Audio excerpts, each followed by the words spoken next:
Timmy, please.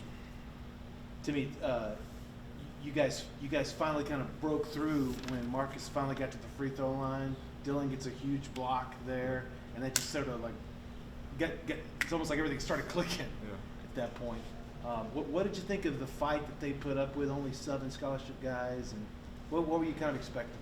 When they're a really good team, with or without all their guys, and without a couple of their main guys, they had basically their full team, but guys stepped up and made a lot of plays. They came out really hot early.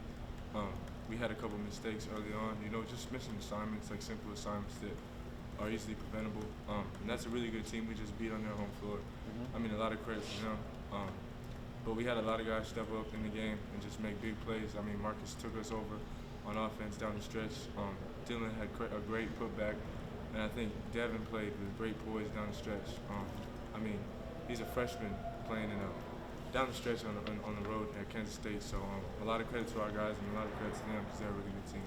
Yeah. How big of a difference could you tell when you guys shot a bunch of threes in the first half, the second half started going at them, and that's when things started really rolling? Yeah, I think when we get inside, it creates some momentum for us. And then when we get inside, they have to react to that, and we get it inside out for some threes. Marcus was hitting, Ramey was hitting as usual, and that's just big for us. We're not the biggest team, but we have a lot of skilled guys who can get busy down there in the paint. So I think playing inside out is big for our team. 14 rebounds by Timmy, career high. That's my next question. Just that we talked with other guys about how this team doesn't have one scorer that has to do it all, right? And when you're doing the work on the glass, how much in your mind is that just as important a contribution? Yeah. I'm a guy who doesn't have to score to affect the game. Sometimes the ball's in my hands, I can get a basket, but I pride myself on other things, rebounding, playing defense. I thought I did a good job on one of their best players, who just had 25 last week. He's a great player, man, and a tough guard. So I think our preparation helped me with that, and just a scouting report, and it was just key to lock up one of the 2 heads of the snake. So we were able to do that and play defense, get stops. Dylan had a big block down the stretch, and we just had a lot of guys make big plays for us. How do you feel about these first 2 games? You get a solid West Virginia win, you get this win, now you go on the road again this weekend. How do you feel kind of where things are at right now? Man, welcome to the 12, man. For me, for sure, it's grimy, it's physical. No really high-scoring games. Every team. It's the best league in the country. So you're not gonna ever have an off night. So it's really hard to go 2-0 to start the league for us, and I think that's gonna be big for us down the stretch, heading into February and March. Last one for Timmy. You want to fly in on every game day? You want to make this this the new routine? Whatever works, man. I just want to cover you. Pete, you got a question? Hey, the reason these guys are winning, I have a comment. The reason these guys are winning is listen to them talk to them. That's why I keep up. Thanks, man. Timmy, you're good, sir. Thank you, sir.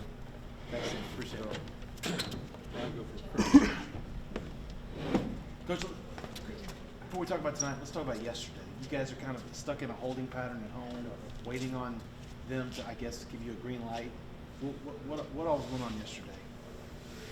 Yeah, so yesterday, I thought there was great communication between the 2 institutions, not only from a coach's standpoint, but also from administration. So, we knew at our time of departure that there was a chance that the game wouldn't take place. So we obviously didn't want to come here if there's a chance we're not going to play the game, because we might have got stuck here, in terms of the return flight too. So, and so we just kind of made the decision that we knew we could get out in the morning, so we did that. We've done that before. We've taken some same-day trips. I know Lon Kruger did it in the Big 12, and a lot of people have done it. So it didn't really change our preparation or our process much, other than we just slept in Austin last night instead of Manhattan.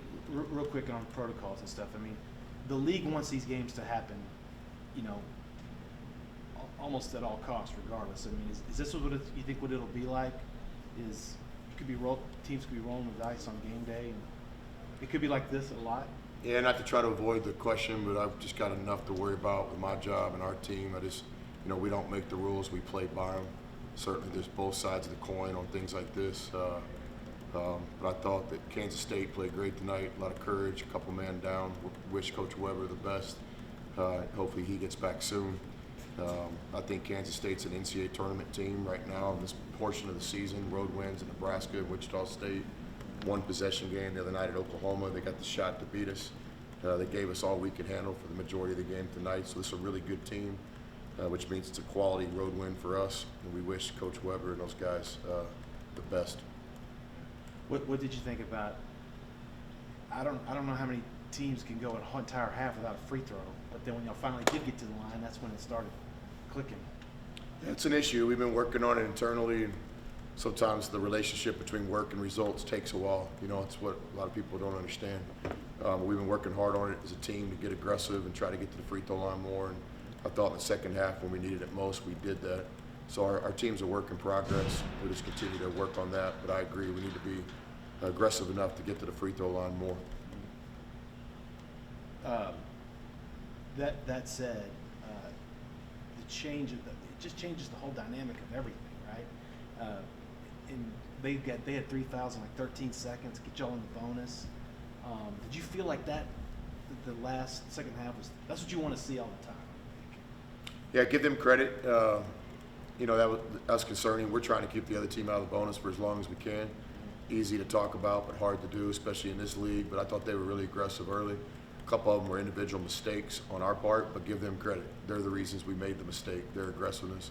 And I thought we kind of basically joined them in that effort, and we started getting more aggressive on our end. So it ended up being another kind of classic Big 12 game.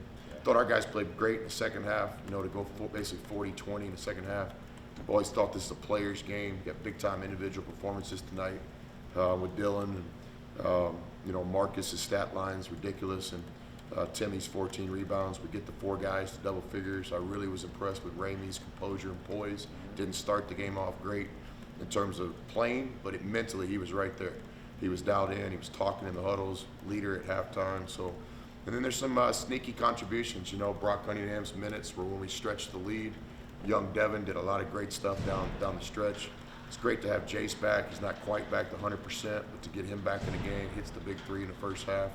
And obviously Dylan did some great things. CB came to play in front of a lot of friends and family tonight at this game. That's always hard to do. I thought he was dialed in. Obviously we got to get Trey in the game more, but tonight was just such a unique night. But I want to recognize Trey and what kind of teammate and man and just veteran he was on that bench. He was dialed in. So look for next game for us to establish Trey and try to get him on track. Is it just good to get a win on the road? Absolutely, and I again, pulling for Coach Weber and those guys. I understand there were a couple guys down, but they had really good Big 12 players on the team, so I'm not going to let this be anything other than what it was. It's a good road win for us. That's basically the same team that played really well the other night in Norman, just down a guy or two. Well, that's what I was going to say. That win should not be asterisked away. Or I agree. That's legit. That's a legit win. Yeah, I agree. But I don't really care about the asterisks anyway. You know, Yeah. when I'm old and floating down the Frio River in Concan with Rossi's in my tube with me, I'm not going to remember the asterisks at all, but I'll remember coming down here with these guys and in a night where the first half kind of got away from us, the poise to come back and play well in the second half. I thought it was a good win for us against a quality team. We wish K-State the best. Last one, Brian. Just real quick, 2-0, but got to go on the road again. Your week's not done yet. Just, do you have any early thoughts on Oklahoma State? Oklahoma State, yeah, I watch all these teams just because I'm a basketball junkie more than anything. Mike does a great job. They're obviously in kind of a tough circumstance this year with the postseason, but you could never tell it. They're playing hard. They got great joy and spirit. They got some big-time wins already this season. Mike's returning players always get better, so for that would be the 2 guards have really gotten better. He did some great recruiting. We know we'll have to play well. Stillwater's got one of the best venues in all college basketball. We'll have to play really well to win down there, but that's the objective. Thank you, sir. Thank you.